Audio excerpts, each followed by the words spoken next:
All right, welcome to the Krueg Show, everybody. Hope you're having a great August the 11th. Beautiful day on the West Coast, 12:08 on the West Coast, 3:08 on the East Coast.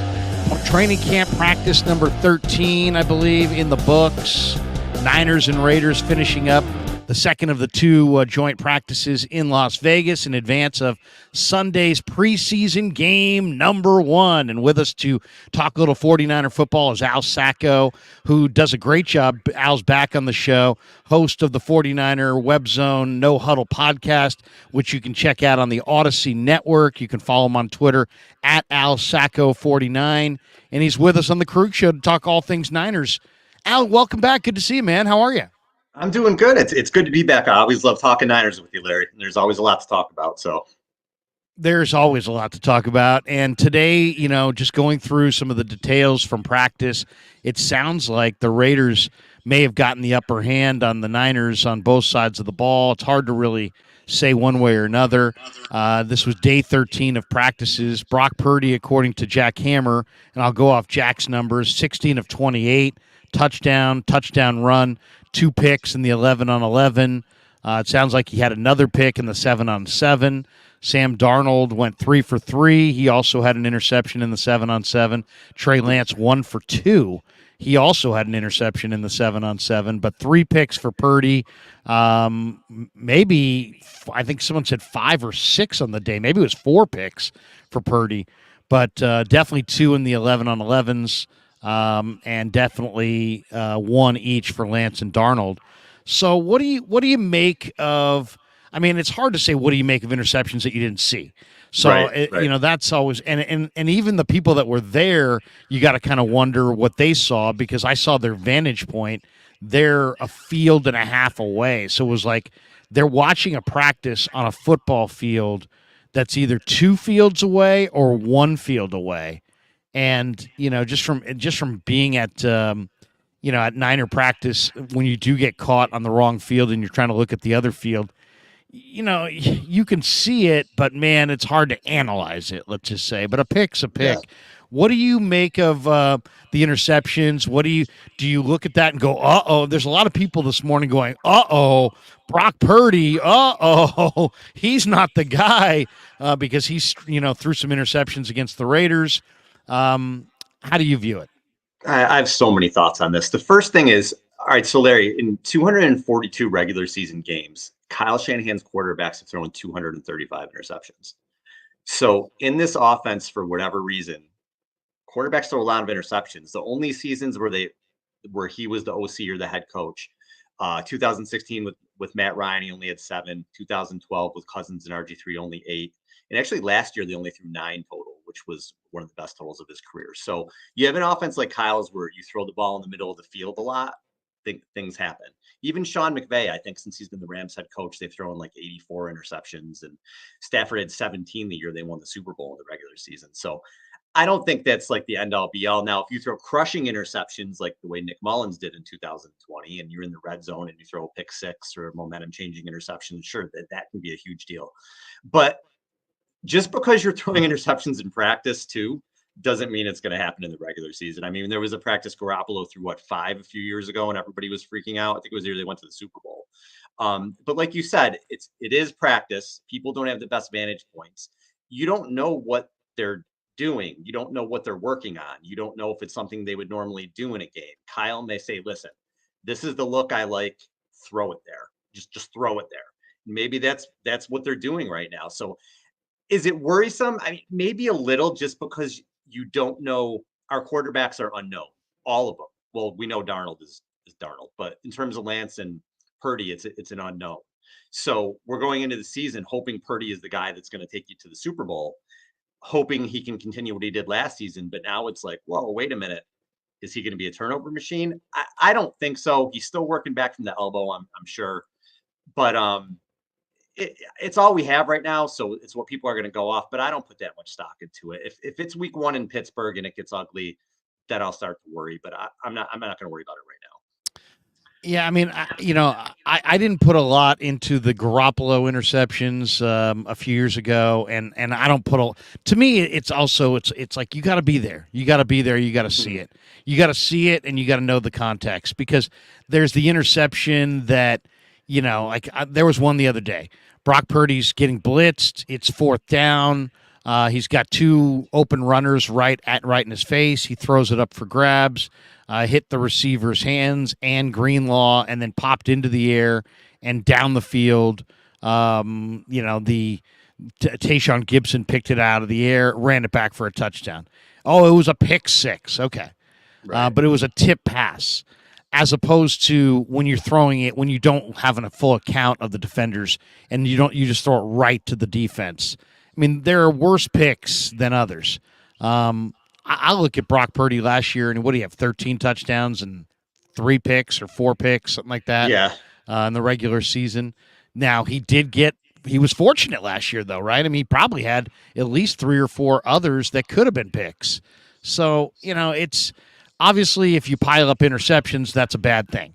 And if you're playing sloppy football, that's a bad thing. But there's the airs of omission, the airs of commission, and it seems like football fans are super titillated by the airs of commission because they can see Mhm. it, right? It's like he threw an interception. Okay, that's bad. But what about when you drop back to pass and you just didn't see the window open and close? Well, you're not writing that down in your notebook as a negative play, but it could be a hugely negative play. So, the airs of omission we don't see. And in a day like today where Brock got all the reps, he got all the reps, he got all the completions, he got all the incompletions, and he got all the picks. Sam Darnold, it sounds like, and Trey Lance barely even played today. Yeah. What do you make of that? I guess it sounds like Shanahan's going to give Purdy today and yesterday and give Darnold and Lance the preseason game on Sunday.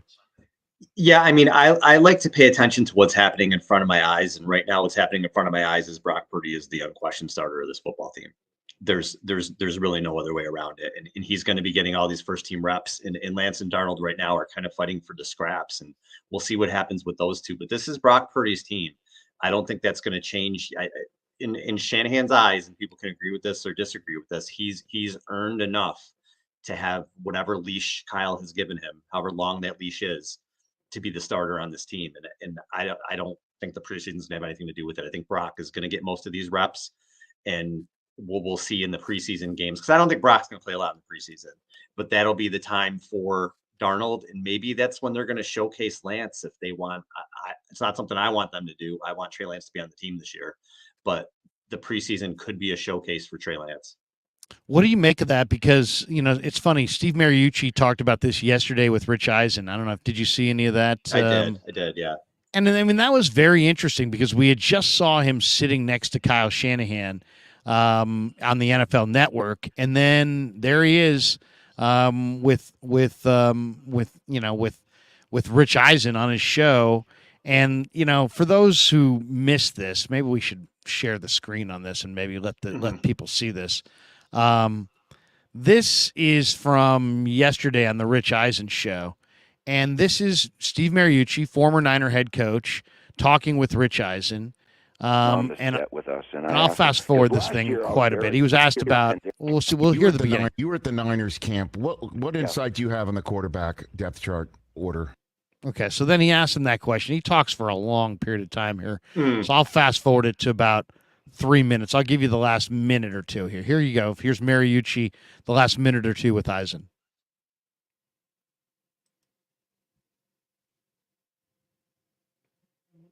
See if it. We'll see if it. Is it freezing up? Yeah, it froze up right there. Let's see. Maybe if I undo this. There we go. Hold on. So if you move it up, there we go. Let's see. Right about there. Well, it's It frozen. doesn't want to play for It us. doesn't want to play for us. But basically, he said he basically said, "Hey, look, Trey Lance is going to play in the preseason, and if he plays well, he'll maybe there'll be a team out there that will trade for him." It was Yep. never like, hey, if he plays well, he'll commandeer the starting job, or if he plays well, he'll be the starting quarterback. It was like, if he plays well, they could trade him by the end of the summer, or he even speculated up to the trade deadline. I mean, and this seems like a common drumbeat that we're hearing. So, do you think the 49ers have said something to some of these guys? Hey, look, this is what we're trying to do. It seems like it would be an ill-advised thing to say to anybody in the media, to give them your game plan, because if other teams felt like you wanted to trade a quarterback, then wouldn't you get a whole lot less in return for that quarterback? But it just seems every single time I look up, it's Florio, it's Schefter, it's Rappaport, it's Albert Breer, it's Steve Mariucci, it's and all these people are saying basically the same thing, that they're going to go with Brock. They've got Darnold and Allen there, and they're going to move off of Trey Lance. And yet, immediately when these things hit the public, it's just like, let's now try to trash the person who said it, as opposed to listening to, are all of these people have this wrong, or are the people that, I mean, I'm not rooting for a Trey Lance trade either. I predicted that I thought the Niners would do it, so a lot of people thought I was rooting for this, but I'm not, because I see that Trey Lance is going to be a really good quarterback in my eyes, but it's going to take a little while. And he's not going to be there by week 1 at Heinz Field. But I do think he's going to get there eventually. So I'm not in a rush to see them, trade off of this guy, and they can clearly afford him. But it seems to be all the credible people that are out there who are talking directly behind the scenes to Shanahan and Lynch all seem to come to the same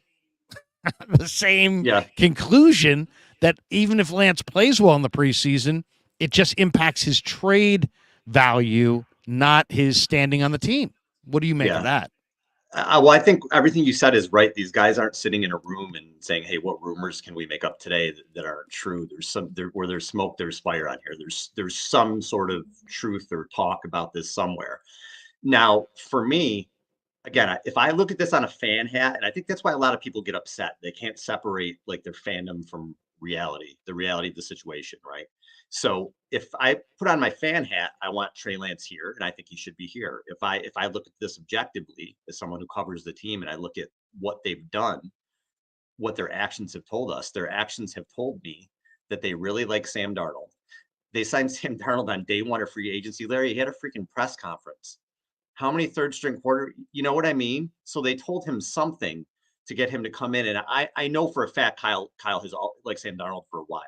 So he's got him in here, and I know they want to see what they can do with him. And their actions have told me that Darnold has a very good chance to be the number 2 quarterback here. And you have a guy who you traded 2 first-round picks to draft 2 years ago. Just 2 years ago. He's 23 years old, and he's competing. You don't even say, like, Brock's the leader in the clubhouse. We'll see about QB1. They said Brock's the starter, and Trey, you're going to compete with Sam Darnold for QB2. The writing is on the wall. Whether you want to believe it or not, if you're a Lance fan and it pisses you off, I get it. I think they're crazy to trade him. Crazy. What if Purdy gets hurt? What if Purdy's not any good? You want to leave a Super Bowl team to Sam Darnold? But you think that's what's going to happen? You think he's going to get traded? Based on their actions, I think the odds are better. I would say like 60-40, yes. Well, why do you think? Because Shanahan's bright, Lynch is bright. They've said nice things about Trey publicly. Take that worth a grain of salt, because they're going to say public nice things about all their players. But at the end of the day, the only reason I could see for them entertaining a trade at all would be a cap situation, right? It can't. Is it just that next year he's going to be too expensive, or is it that they hear this constant drumbeat of Trey fans calling for Trey, and they want to recommit to Brock and make the spot not as hot for Brock by moving off of the quarterback in Trey Lance that a lot of people would rather see start? I just don't know what the motivation is here. Is it cap related? Is it PR related? Is it because God knows they could use healthy quarterbacks. You can only really have 3, and they said something to Brandon Allen and Sam Darnold to get them to come here. Right. I would love to have known what it was. Those guys could be backups on a lot of teams in the league. So yeah, I think it's a number of things. And is many wonderful decisions that Shanahan and Lynch have made, and they've made a lot of great decisions on this team. I don't know that the quarterback room has really fallen into those great decisions, but for Lance, it could be a few things. It could be the money, it could be the cap and the money he's due to make. Maybe in their eyes, they want to do right by the kid. Or I'll say this too, maybe Kyle just doesn't like him. Maybe Kyle's had him in the building for 2 years and he's like, you know what? This isn't what I thought I bought. This isn't what I thought I traded for. Even when you look when he was in last year, they didn't really let him throw that much. It seemed like Kyle sort of had the handcuffs on him in terms of throwing the ball. So I don't know. It could just be a situation where Kyle's like, you know what? Like, this is the QB room I want. And Kyle seems like he can be kind of fickle on his quarterbacks. Again, I think it's ridiculous. I think it's absolutely ridiculous. I think you have to see through what you have in the kid, but they don't. Again, just their actions to me, Larry, seem like there's when you just look at it again objectively, pretend this is the Titans or the Texans. It seems like they've soured on the kid, right? I mean, have they done anything to you that makes it seem like, Lance really has a chance with this team? It seems like he's on his last days, whether it's this year or next year, whatever it is. Well, it's an interesting situation. I mean, I definitely think that Brock Purdy deserves to start based on what he did last year.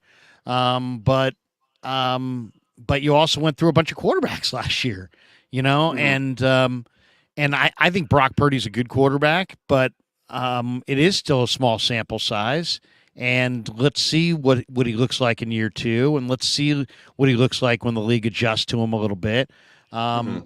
I still think he was a better quarterback. To me, he's a better quarterback than Jimmy Garoppolo for sure, based on the way he operates the short game, the play action game, the bootleg game. I agree with that. His late in the down playmaking ability, his escape ability, his accuracy, his all-inness on football, as opposed to Jimmy can't be found in the offseason. I think Brock is clearly an upgrade from Jimmy. But I also see Trey's traits, and I go, wow, this guy can really, really throw the heck out of the football. The upside is unbelievable. Yeah, he's a hardworking kid. He's an intelligent kid. He's gotten better from last year to this year with basically no repetitions. Mm-hmm. So that's all on his own, right? I mean, and learning the offense, working with Jeff Christensen. So I see an ascending, intriguing, really talented 6'4", 220-pound, 23-year-old quarterback in a league where, man, the violence is off the charts, and the Niners have used 3 quarterbacks to get through the regular season. Outside of 2019, the last 6 years, they've needed 3 quarterbacks to get through the regular season. And now, but it does sound like, if you listen to Mike Florio's, what do you think of Florio's comments the other day to Eisen, where he's like, the Niners made a huge mistake, and 49er fans, maybe they don't watch it as close as we watch it, which was really arrogant since he's not even watching it. He's not even at camp. But he seems to be like, it's official, stamp it official. They made a mistake by drafting Trey Lance. They made up for it by finding Brock Purdy, but their only decision that's left to be made as far as Florio is concerned is for the Niners to move off of Trey Lance and deal him. And the trades that I've seen are just horrible trades. Yeah. 4th-round picks, 5th-round picks, moving up in round 2, and maybe getting a 3rd-round pick. I mean, come on. I mean, you're still talking about. I mean, look at Tampa. They've got Baker Mayfield and Kyle Trask. You look at the Raiders. I mean, Jimmy Garoppolo, Aiden O'Connell, and Brian Hoyer. I mean, Washington's got Sam Howell. There's some bad QB rooms. Right. I mean, you tell me none of these teams would rather have Trey Lance, who's 6'4", 230, and athletic and smart? I mean, I don't know. I mean, maybe I just like this guy a whole lot more than the NFL powers that be like him, and maybe it's a little bit of groupthink around the NFL, and maybe the 49ers are part of that groupthink. Maybe the other teams are as well. But it doesn't seem like they love him, and even though they've said good things about him, and it doesn't seem like the league loves him. Right, because which if is they did, they'd be clamoring for him right now, right? you would Whoa, this think. guy's not going to be your starter. Like, wow, here's a 2, here's a 1, whatever for him, and they're not doing it. So yeah, maybe something in the league somewhere he's turned people off. But Florio can be a little bit, yeah. Some of the things he says are kind of hot takes, or you're like whatever. But did they make a mistake? Well, if you traded 2 first-round picks or whatever, 3, 2, whatever you want to call it, to trade it to move up to 3 to draft a quarterback, and 2 years later he's competing for the backup job, yeah, you made a mistake. And I don't know that they made it up with Brock Purdy as much as they kind of fell into Brock Purdy. Brock Purdy kind of saved their ass. I mean, where are we right now if Purdy didn't happen? Are we another year of Jimmy? Are we at Kirk Cousins? I don't know, but it certainly isn't the way that they thought it was going to happen. Now, I want to throw this out to you there because I want to see what you think. I've been talking forever about their window, and I think the window with this core is 2 years. And George Kittle actually said something about this recently. He said, "We understand that the window, whatever that is, could be closing. We're going to try our best to just keep that window open as long as we possibly can, but we're going to have to try to sneak out some wins while the window is still open." I think that's something our team is very aware of. We have a lot of highly paid players on the team who have earned that money, and you can only pay so many guys. So basically, he's saying this is coming to an end sooner than later. I don't know that Armstead's going to be on the team in a couple of years. I don't know if Kittle will be on the team in a couple of years. Trent Williams is in his mid-30s.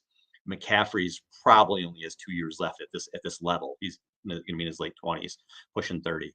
So is there some kind of pressure on Kyle Shanahan and Lynch? Do they feel that pressure, whether it's maybe just internally or whatever, but to just say, listen, we have to get this done now. We don't have time to wait for Trey. We don't have time for any of this. Like we want to win a ring for Fred Warner, for George Kittle, for these guys. And we need to have the best quarterback who's going to do that now. And maybe they just feel Purdy is bar none that guy. In Lance, there's just too much to learn there. Now, the downside of that is, what if Lance is great in 4 years and you're looking for a quarterback again?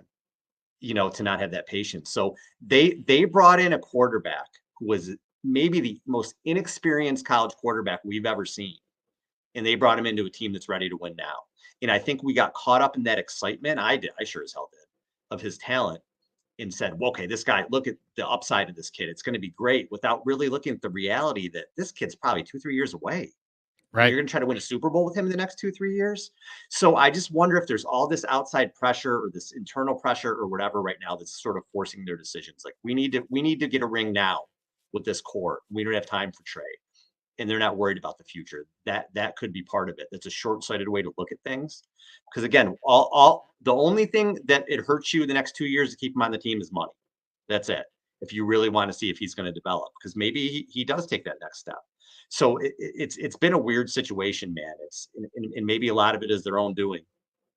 It's really it is really interesting because like when you do it on television in the preseason. I mean, today people are talking a lot about Malik Cunningham. The other day they were talking a lot about Dorian Thompson-Robinson. Right. Because when you do it in the preseason, you do it on TV on the NFL Network, people see it, and then it's like, well, wait a second. Your reality is whatever you did last night on TV over what people might have thought, your draft position, or anything else. I say this because Sunday the Niners are going to play, and Trey Lance is probably going to play a full half of football. Mm-hmm. What if he plays great? Then what? They get a second-round pick. Does that mean they still trade him? I mean, and is you may be right. It may be about the cap. It may be about, hey, let's put all our eggs in the Brock Purdy basket. I mean, to me, when I heard John Lynch talk in February, it sounded like we're all in on Brock. We're going to recommit to Brock, and we're going to take offers for Trey, and we're going to move on from Trey. And so I said so. And then a lot of people criticized me because I said, well, probably it's going to happen at the draft. And I bet Ryan Hensley it would happen by the draft anyway. It obviously didn't happen by the draft. So people are like, you're wrong, and you're talking about this. And, it's you're talking out of left field. I kind of think that what I'm hearing now sounds very much like what I said in February, which is today was day 2 of this practice with the Raiders. It was all Brock Purdy. He's not going to play in the preseason, it sounds like, if you believe some of the reports. We can talk about that in a second. And Trey Lance and Sam Darnold are battling for number 2 or number 3. We'll see who wins, who loses, and then the loser going to be here? See, that's what I'm looking at Trey making 9, and I'm looking at Sam making 5, and I'm thinking, it looks like if the structure of things, they're going to go with one of those two guys, and whoever's the third is going to lose out to Brandon Allen just on cap, because Brandon Allen's sitting there for $1 million, which is what a third string quarterback makes in the NFL. A third, so I don't. I think it's really risky to move off of Trey Lance. I mean, look at it this way. You're right. They were a Super Bowl contending team that drafted the most raw, inexperienced quarterback to come out in the last 40 years. Okay, but then when you realize that you've got this inexperienced raw quarterback, but you see him improving, don't you stay the course and figure out a way to make it work on the cap until he develops? Because, I mean, it's logical that Trey would have a larger ramp-up period than a lot of other quarterbacks to me. It's almost to be expected. And now here we are, a couple years in, he's lost a year to a redshirt year. He lost a year to injury. And now here he is in year 3, and he's looking quite a bit better. To me, I mean, and all I would say is if you move off of Trey Lance, I think you almost have to get something that helps you win the Super Bowl this year. Otherwise, I don't see the wisdom in it. The way the Niners go through quarterbacks, you mentioned it already, how injured Shanahan's quarterbacks have been. Now, if you get a Montez Sweat, a Chase Young, somebody who could really help you, win the Super Bowl this year, some piece to the puzzle, and some day 3 pick. Okay, to me, that's an easier sell to the fan base than if you just said, you know what, we're going with Darnold, we're going with Allen as the backups, and we're getting a 3rd-round pick in the 2024 draft. That's more like you jettisoned him. But if you trade him for a piece to the puzzle that could help you win this year, then at least you could say, hey, we're going for it. We're going for it this year. We're all in, and that's why we made this trade. So I don't know if they're going to trade him or not, but if they do, I'd like to see an NFL player of note, even if he's a player that's a free agent at the end of the year.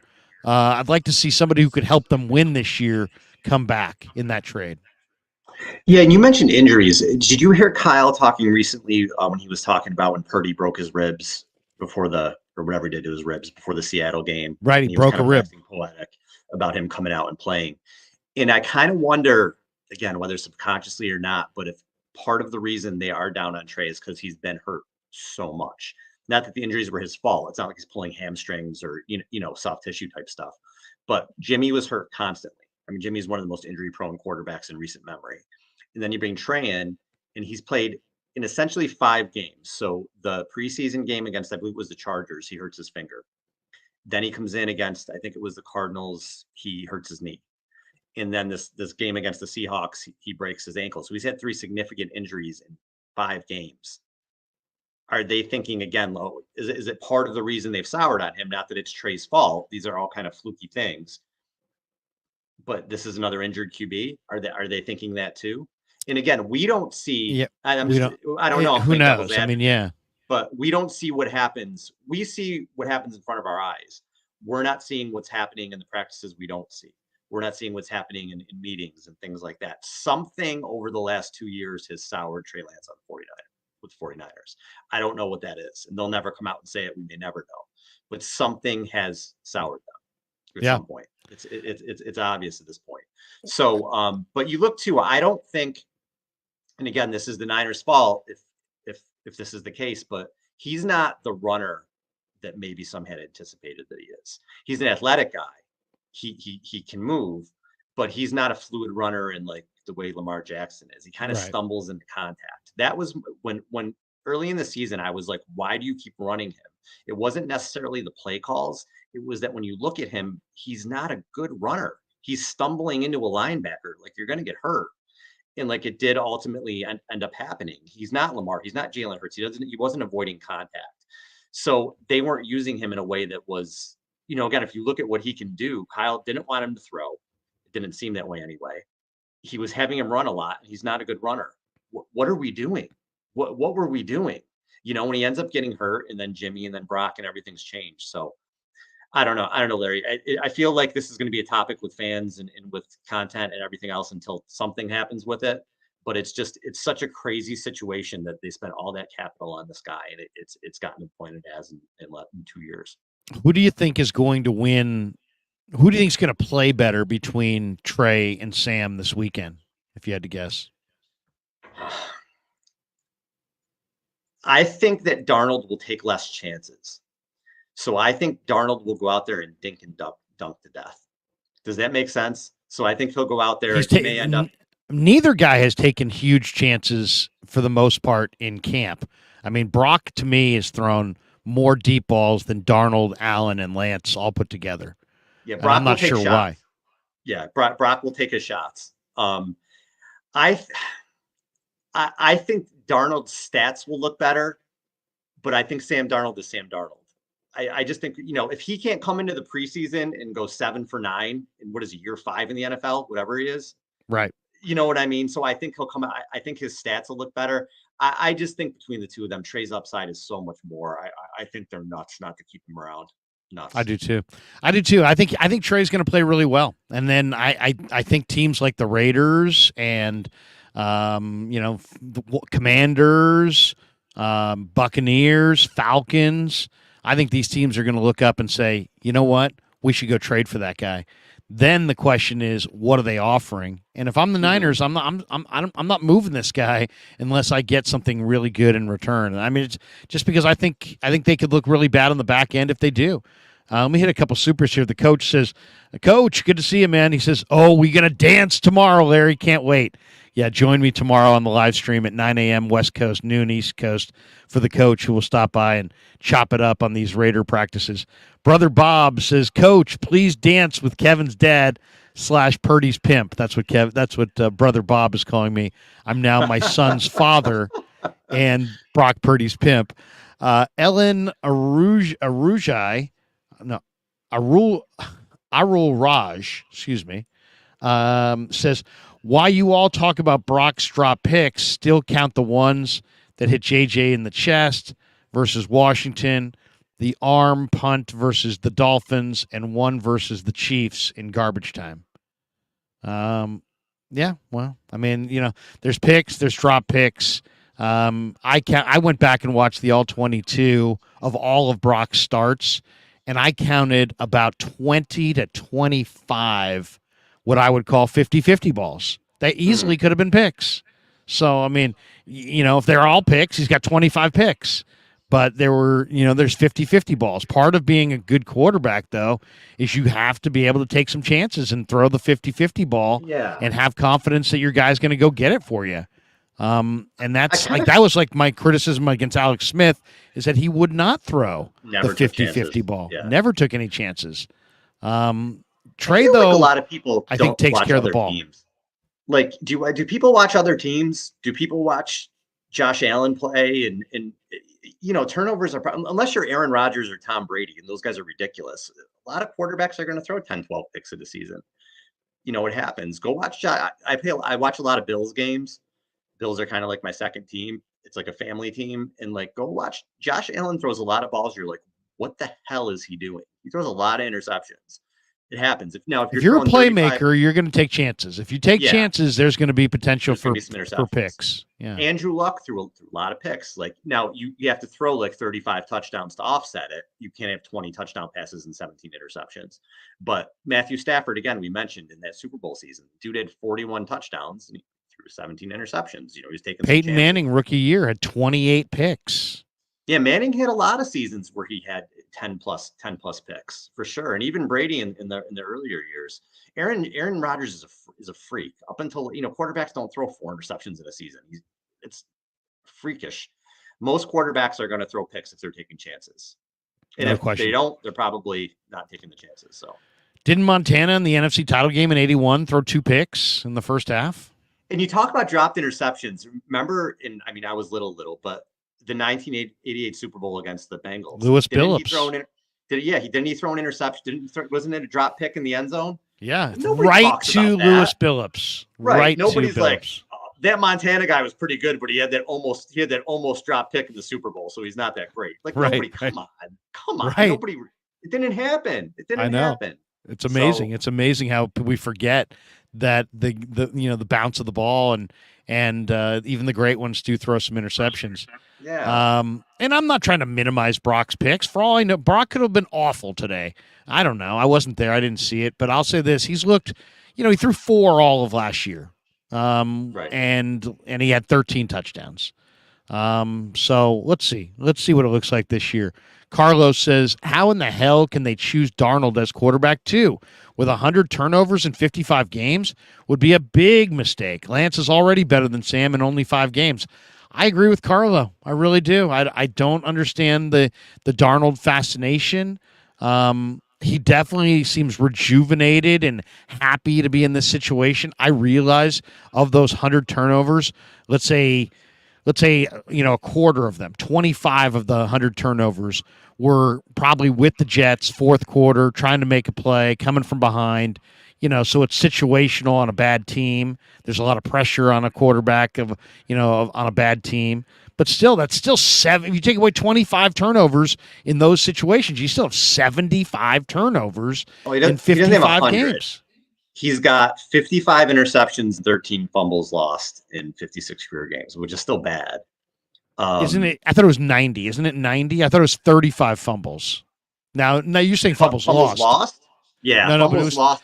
It was 35 fumbles and 65 interceptions. Isn't that what it is? Something like that. All right, let me look. I gotta look at his game log. Or I thought 55 it was 13 fumbles. Yeah, fumbles. It's definitely 55 a lot of turnovers. Yeah. Either way, it's a lot. It's a lot. It's a lot of turnovers. But I mean, I think Sam Darnold's done some good things. There have been a couple days of practice, Al, where Sam Darnold's easily the best quarterback on the field.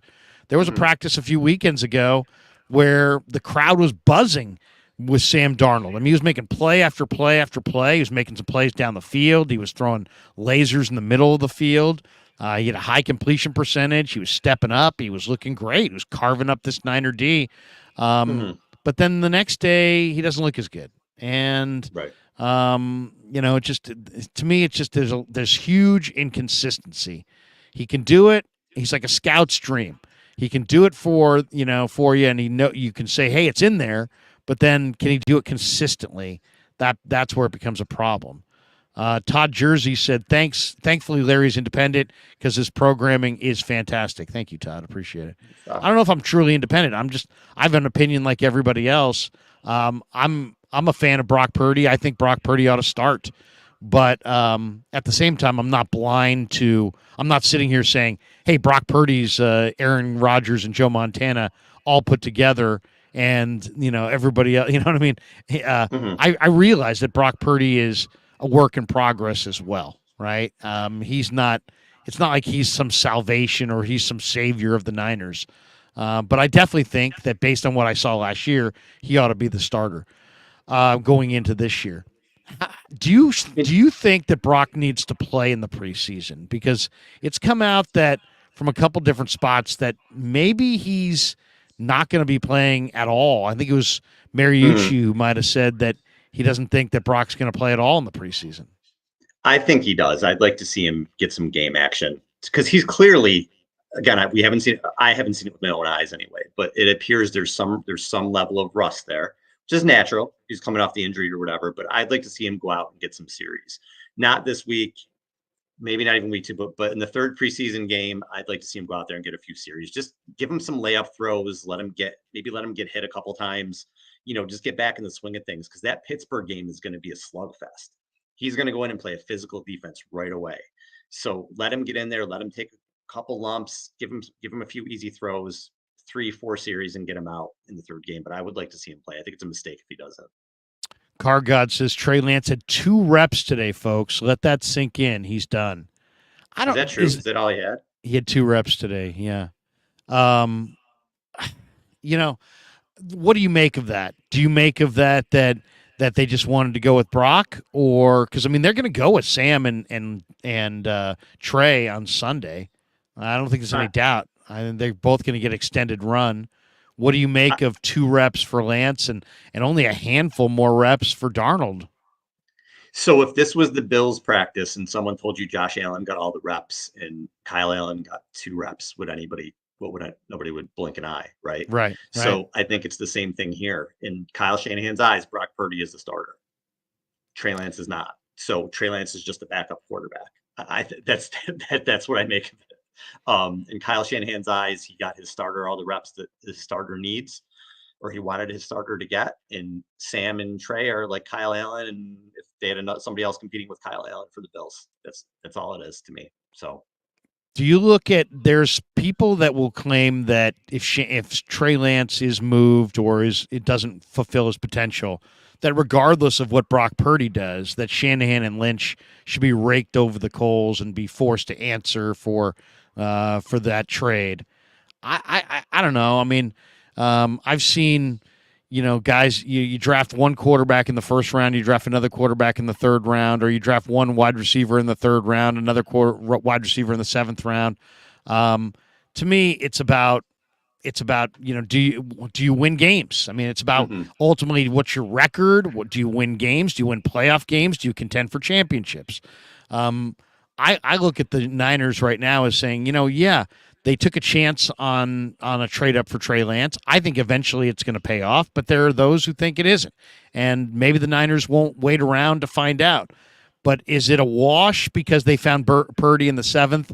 And let's just say, for the sake of conversation, that Lance is a bust and that he doesn't fulfill his potential. Is that a wash, Purdy in the seventh versus the trade up for Lance?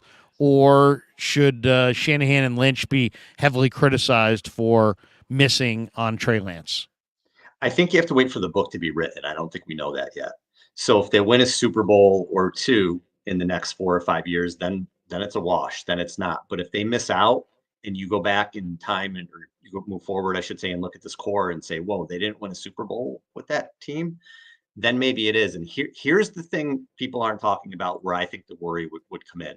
Now, the Niners have been great at building a team, great. And they've been great in the late rounds. But they traded 2 first-round picks for Lance. You're going with McKivitz at right tackle, and defensive end other than Nick Bosa is a big, we don't know. So missing on those 2 first-round picks, is that going to affect you in 2 or 3 years? It might not. It might not, but it might. So we have to wait for this to get written. So it may be a footnote on 2 titles in 12 years and nobody cares, or we may look back and say, well, they traded all these picks for this quarterback.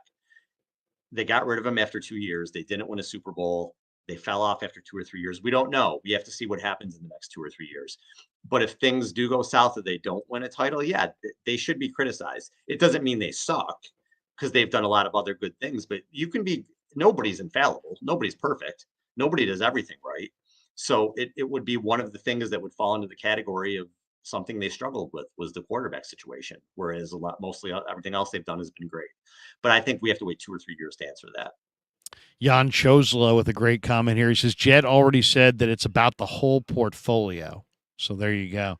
And Jed, we know, is a huge fan of Lynch and Shanahan and is in no rush to move off of these guys, nor should he. I mean, let's be honest. Shanahan is one of the 5 or 6 best coaches in football. Lynch consistently, even though he came out of the broadcast booth, here he is, very new in this job. Consistently, the Niners have one of the most loaded rosters in the entire league. So I think if you look at these guys independently, you can say, do they have talent? Yes. Way to go, Lynch.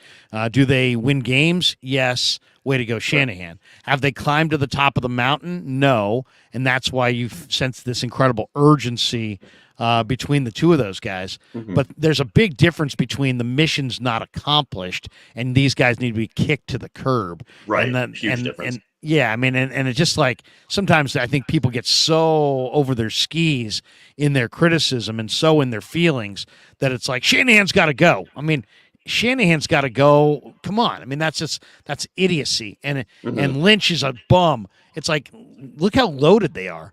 I mean, they're an incredibly deep roster. Jorge says, what's the deal with the so-called experts' opinions on Trey Lance? Can't help but think that if the 49ers trade him, they'll regret it for a long time.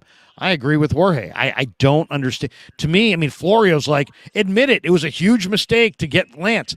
I think it might be a huge mistake to move Lance. Based on what I've seen, to me, he seems like he's getting nothing but better. And I would like, if he was a stock, I would buy it right now. I love the Trey Lance stock. I think it's a growth stock, and that 2 years from now he's going to be quite a bit better. All right, let's hit on something besides quarterback. Believe it or not, there are other people on this team. There are. So I want to hit on those. You mentioned offensive line. Why don't we start there? Okay. I'm a believer that the 49er offensive line is good.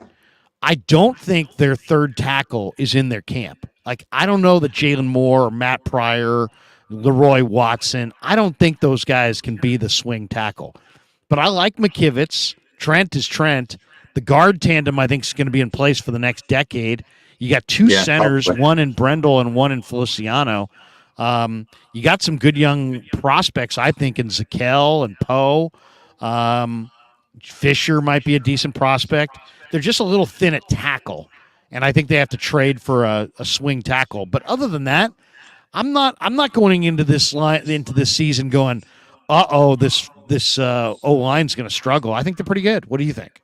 Yeah, I think they're pretty good too. And if you look at the O-lines around the league, I think a lot of teams would take the 49ers O-line. The big question mark to me, well, I agree. Trent Williams is Trent Williams. The guards, I think, are in good shape. Aaron Banks looks like a very good player.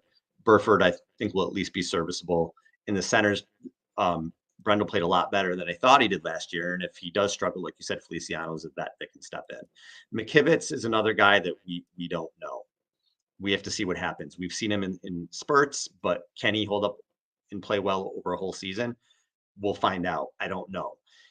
During the season, they're going to be fine. Niners are winning 12, unless they get destroyed by injuries. Niners are winning 12 games with their eyes closed, probably. Where this offensive line has to earn their stripes is in the playoffs, when you're probably going to have a repeat of Dallas and Philly in some way, because those two, the defensive lines in both of those teams are phenomenal. And honestly, the Niners kind of got the shit kicked out of them the first three quarters against Dallas before they sort of wore them down at the end. So that's where they're going to earn their medal, that offensive line. And again, we know Trent Williams is great, but that's where those other guys are really going to have to earn it in January come the playoffs. But during the season, I think they're plenty good enough. I think they're a solid line overall, assuming that McKivitz is going to be okay. But look, we've seen this team forever. Look at 2019. Staley and McGlinchey missed 7-8 games, whatever it was. They went undefeated. So they're very good at finding players that they can plug in and work their system, and they'll be okay. But we're talking Super Bowl. So I almost feel like it's back in the 90s and the 80s with the Niners, where it's like, yeah, regular season, great, do well. But when you get to January and you're playing, back then it was like Dallas and Green Bay or the Giants or the Bears or whoever. And now when you're playing Dallas and Philly, that's when you're going to earn your stripes. Teasy's got a great comment here, Al. He says the defense might be the real story.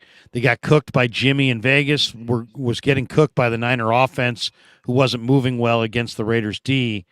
Do you have concerns about the 49er defense? I mean, they don't. I mean, to me, the big concern is defensive end.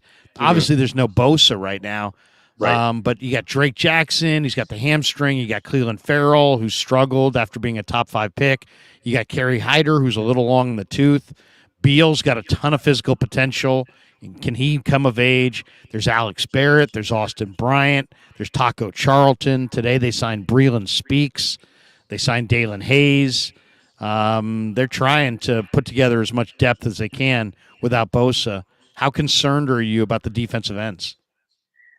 In terms of the defense's initial thing, I'm not concerned at all. In terms of the defensive ends, because I assume Bosa is going to be there at some point. The defensive ends, yeah, because Bosa gets hurt. Bosa just whatever, worst case scenario with this contract, I don't know. But it's not there. It's just not. And I know Chris Kosaric is great. And I know they have Javon Hargrave, which is going to make that interior all the much better because he's a menace. But all the guys you just named, I mean, are you kidding me? It's a bunch of cast-offs and an unknown in Drake Jackson, and I guess Robert Beal is an unknown too. So the defense as a whole, absolutely not. I think they're going to be fine. I think they're still going to be one of the better defenses in the league. But if anything happens to Nick Bosa, that could change things a little bit, because I thought they were going to sign an Ngakoue or Justin Houston, even if the guy came in and played 10, 15 reps, snaps to just rush the passer. I thought they'd get somebody else. They haven't done that. So we'll see. And hopefully this Bosa thing gets straightened out. But the defense, no. The defensive ends, yes. But Larry, I got to ask you too, where are you on the Bosa thing? Where are you on the holdout? And I'm thrilled that he's not here. I mean, I've been saying this all summer. I think Nick was asked during the mini camp, "Hey Nick, what do you think you're going to get?" And he very calmly took to the mic and said, "I think I'll get what I deserve." And it was like he said it in such a calm way where it was like, this has already been negotiated, you donkeys. You know what I mean? The ink's dry on this bad boy. This has been their number one objective, one of their main things on their to-do list of the offseason. I really don't believe it's not done. I think it's done, been done. I think this is all about you have last year you had Ebukam, you had Amenahue, you had Willis. You had 1,331 snaps of depth that we just outlined right there. They don't have right now. So the last thing I want to do is see Nick Bosa hurt himself in joint practices with the Raiders on August the 10th and 11th. I don't want to see him get hurt in practice. I don't want to see him get hurt in the preseason. I would say, and I said it earlier this summer, check with me on the 15th to the 20th. So we're 4 days away from the 15th. Mm-hmm. We're 9 days away from the 20th. If we get to the 20th and he's still not signed, then, maybe there's something there. But I personally think that they're just minimizing his exposure to contact, minimizing his exposure to injury, because they know he is their singular most important player. And they know that defensive ends can go down on any snap, anytime. So that's my thought on it. I also think that they know what he can do. There's zero concern about his conditioning. This guy stays in better condition than basically the rest of the entire team. So there's no downside to having him sit out. Plus, wide nine, get up the field, one gap, attack the quarterback kind of a system. And you're talking about a guy who's been in the system. What's there for him to learn? I mean, to me, there's only downside. Does he need to shake off a little bit of the rust? Is football shape different than just being in shape? Yeah. But he needs, I would say 5 to 7 practices and maybe 2 or 3 series in a game to get ready for Heinz Field. And there's still plenty of time to give him all of that and then some. So I would say if we get 9 days from now to the 20th and it's still not done, then call me back. Otherwise, I'm really not concerned. Lynch said 2 things that kind of worried me when he was talking about the press conference. He talked about urgency and patience. I was kind of trying to read between lines, and I'm like, what's going to make the situation urgent week 1, right? If you're, like you said, you're late August, early September, and he hasn't signed yet. And he talks about patience. It's the same thing. This might be a while. And he also talked about, for him, he's like, well, I needed 3 weeks. So kind of saying, hopefully he can get in 3 weeks. So that would be around the timeline you're talking about the 20th. And I agree. Right now, okay, not a huge deal. But if we do get there, again, not that it's not going to get done, it will get done. What I would worry about is a slow start or soft tissue injury or something like that. That worries me.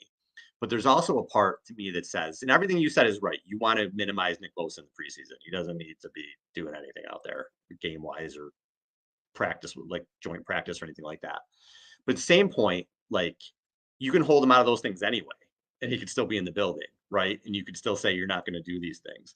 So that worries me a little bit in the sense too. And I hope it's not. Bosa's notoriously take a hard line with contracts. Joey Bosa signed late with his rookie deal. So that stuff happened. So I'm not surprised by this.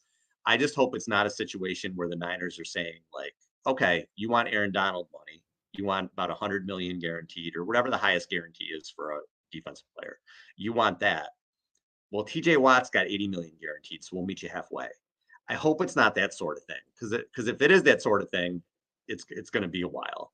Because Bosa will be like, what do you mean? The other thing is, I wonder if there's a Chris Jones, Nick Bosa, we're going to wait each other out sort of thing as well.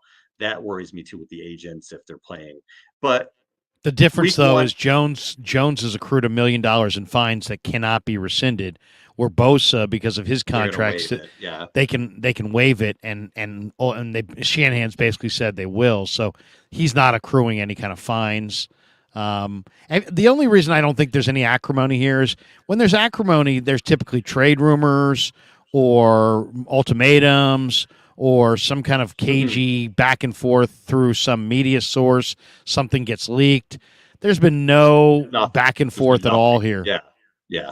It's been eerily quiet. Like it's been like, that's why I keep thinking, well, it's going to be any day now. It's going to be any day now because it's been so quiet and it just hasn't happened. But yeah, I agree with you. Like until we get to the end of August, there's not much I mean, I'm worried because I just worry about stuff, but like in reality, probably until we get to the end of August, it's going to be okay.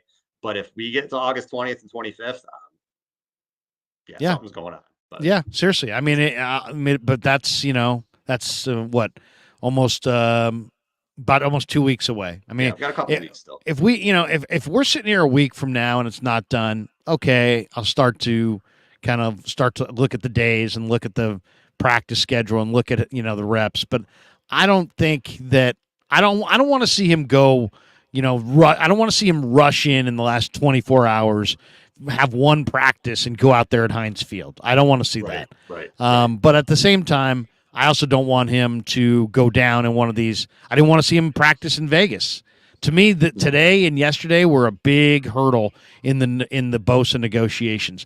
I don't want Bosa on the field against the Raiders' third string offensive tackle who dives at his knees. I don't want to see that.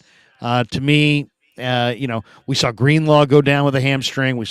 We've seen guys go down in these practices. You can lose somebody at any point. He doesn't need 3 preseason games. He probably needs 1 and a few days of practice. I would say if he's got a few days of practice and 1 preseason game where he gets 2-3 series, I think I'm happy with that. So we'll see. I mean, I'm not concerned. I think it's actually really smart to hold him out because think about it. He is the one irreplaceable guy. If you lose Purdy, you've got other quarterbacks. If you lose Trent Williams, you could find another tackle. Heck, they went to the NFC Championship game with Tom Compton at right tackle one of those years against the Rams. I mean, I think, if you lose McCaffrey, you've got, a stable of running backs. You lose Kittle, you still got 3 or 4 other tight ends. But you lose Nick Bosa, and I think the Vegas odds on the Niners going to the Super Bowl drop dramatically. I think agree he's with that. That vital. Carlos has signed Jadeveon Clowney or Melvin Ingram, get some help. I agree. I think that if you're going to see that kind of a move, it's going to be after Bosa signs, because after Bosa signs, he'll get a record-setting amount of money, probably 33 million $33 million per year. But I also think they'll save $8 or $9 million on the cap for this year, and that will give them more room to go operate for a Clowney or an Ingram. But I do think they need that kind of player. Agree. Easy Tino says trade Trey Lance to Washington for Chase Young. I don't know about Chase Young. I'd take Montez Sweat in a 5th-round pick, though, probably. Maybe Montez Sweat in a 3rd-round pick, something like that. I don't know if you could get it. Maybe Trey and a pick for Montez Sweat and a pick. But Sweat is the kind of guy that I think, opposite Bosa, would make them quite a bit better. Ricky Williams says, will we see Sam Mosley or Trey in the first preseason game? I think it's both. I think we're going to see both. I think so, too. And then Steven Draper says Kinlaw will play some DN this season. I don't think so. I think Kinlaw's an interior guy solely. Yeah. Who would you say, who are you most eager to see in this preseason game outside of the quarterbacks, Al, as we just finish up here last couple minutes with Al Sacco? This is kind of, people may not care about this, but I'm kind of interested to see what they're going to do at kick returner, right? Not because necessarily the kick return duties, but that guy may push himself on the roster. And the 2 guys I have my eyes on, Ronnie Bell, who looks like he might be the number 1 guy there. Can he push his way into the receiver group, which he would. Obviously, you're making the team to be at the back end of the receiver group. Then he makes the team as he might not. And the other guy is Deshaun Jameson, the cornerback, who also returns kicks. And Brandon Ayuk said how well he was playing earlier in the season. He's somebody, I just like these guys that can come in and maybe they're a development piece in 2 years, like a DJ Jones, you didn't think anything of, and then 2 years later, they're really good. Those are the guys I'm always looking at.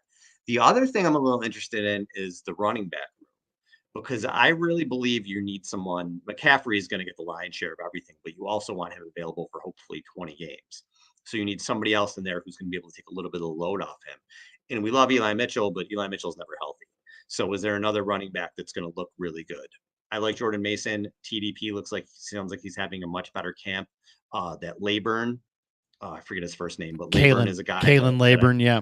Heard a lot of good things about. We've seen how many undrafted running backs do well in the system. So I'm interested to see if there's a guy like that can step up as well and take the next step at running back. Yeah, no, the running backs are going to be fun to watch. TDP looks awesome. Jordan Mason looks incredible. And Kalen Leyburn is the real deal as well. So all three of those guys. I'm also eager to see the linebackers. I think Jalen Graham, D. Winters, Marcelino McCrary Ball, I think all those guys look like, they all look really, really good. Like they all look like they could start you look at the Raider linebackers on paper and you look at the Niner linebackers, and I got to think that if the Niners wanted to trade an Oren Burks or a Demetrius Flanagan Fowles, they might be able to get a 7th-round pick out of the Raiders just because of how good the Niner backup linebackers are. Yeah. Yeah, you look at this team. That's why, we just talked about the quarterback for 45 minutes on the show. It's a never-ending topic. But it's almost kind of a shame because you look at the rest of this team and the job they've done on the roster is unbelievable for the most part. Just like you said, with the depth and the guys they bring in and guys that can go to other places and start that are playing backup roles here. It really is good. That's why sometimes I want to give them the benefit of the doubt at defensive end, even though we don't love what it says on paper. But, I didn't love Menahue coming in either. I wasn't super familiar with Ebukam. Jordan Willis, I thought was a throwaway, and those guys all played really well. So maybe they'll surprise me. Al, last question on your way out the door. To me, I see the NFC as the Niners and the Eagles and the Niners. I just think that people have talked about, the Eagles are this dominant team, but, the Eagles, they lose Hargrave, they lost Linval Joseph, they lost both their starting linebackers, they lost both their starting safeties, they lost both their offensive and defensive coordinator. I think Philly's a little bit of a work in progress. I'm eager to watch them against the Ravens this weekend in the first preseason game. But do you see the NFC as a 2-team conference? And if not, give me that third team that you have your eye on. Well, Dallas can be that team. And the reason I say that is because of the pressure they can put on you up front. You got Micah Parsons there. And you saw even last year in the Niners game, that was a slugfest in the playoffs. It really was. And the game turned when Tony Pollard went out. So Dallas, they added Brandon Cooks this year.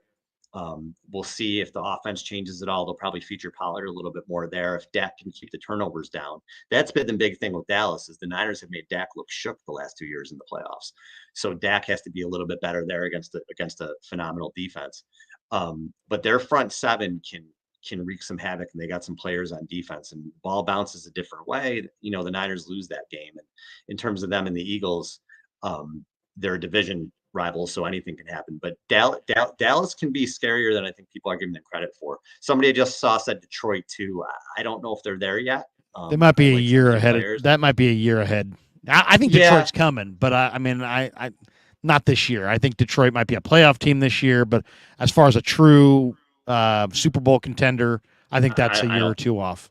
Not yet. Yeah, and their offense is kind of rolling through St. Brown. The tight end Laporte is doing really well for them, and then Jahmyr Gibbs. So it's kind of an odd way, I guess, unless you're the Niners with Kittle and McCaffrey to run your offense through kind of your tight end and a running back as your 2 and 3 options. But we'll see how it goes with them. But yeah, I agree, not yet.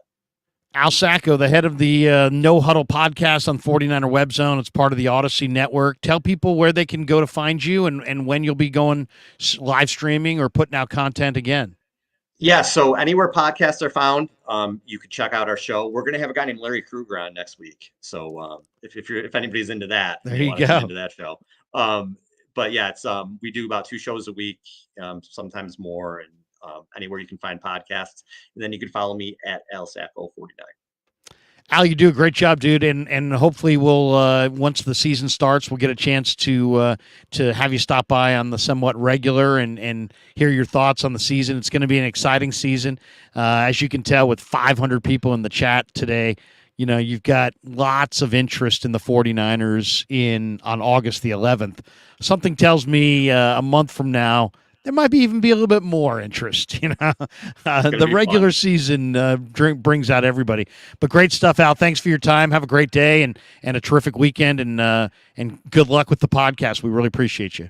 Thanks. Appreciate you, Larry. Thank you. There you go. The great Al Sacco stopping by. And check him out. His, once again, the No Huddle podcast on 49er Web Zone. You can check that out. I love going to Niners Nation. I love going to 49er Web Zone. And you can catch Al's podcast on the Odyssey Network. All right, let's do this. Let's thank our two sponsors, or three sponsors, and then we'll be back with a couple of your thoughts and tell you what we got cooking on the Krueg Show rest of today. But first, let me tell you about Pig in a Pickle, the best barbecue in Northern California. 2 locations, Emeryville and Corte Madera. They're open 7 days a week in both spots from 11 a.m. till 7 p.m. or until they run out. So Pig in a Pickle, the best barbecue in all of Northern California. And here's what their location looks like in Marin County.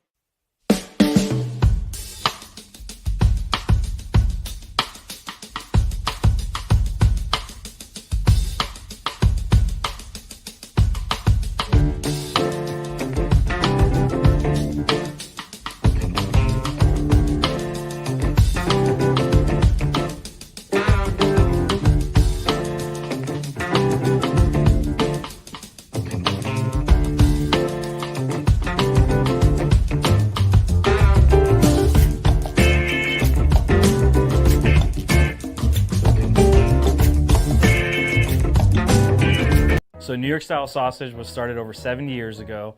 We are the largest producer of fresh Italian sausage on the West Coast.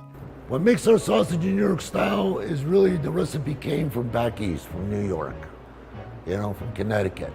If you look at all of our labels, there's maximum 4 or 5 ingredients, which we're really proud of. There's no preservatives, no MSG, fresh in, fresh out. The pork comes in fresh, goes out fresh. There's never any freezing throughout the process. We've always used fine quality cuts. We're never going to deter from that. It's one of the reasons why our sausage is so good. I guarantee you put our sausage up against anybody else's from a flavor standpoint, no one will beat it, hands down. Hey, do yourself a favor and do me a favor. Go buy a package of the New York style Italian sausage. Guaranteed you will love it. Guaranteed.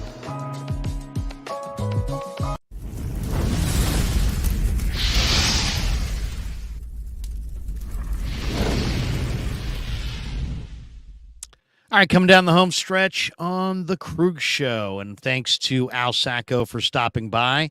We are just crested 21,300 subs, so we're at 21,303. Thanks to all of you. If you haven't hit like and subscribe, please do. If you hit like, that just helps more people find the show, and then if you hit subscribe and hit that notification bell every time we go live, you will get a notification that we're going live, and you can join us for all of our live streams.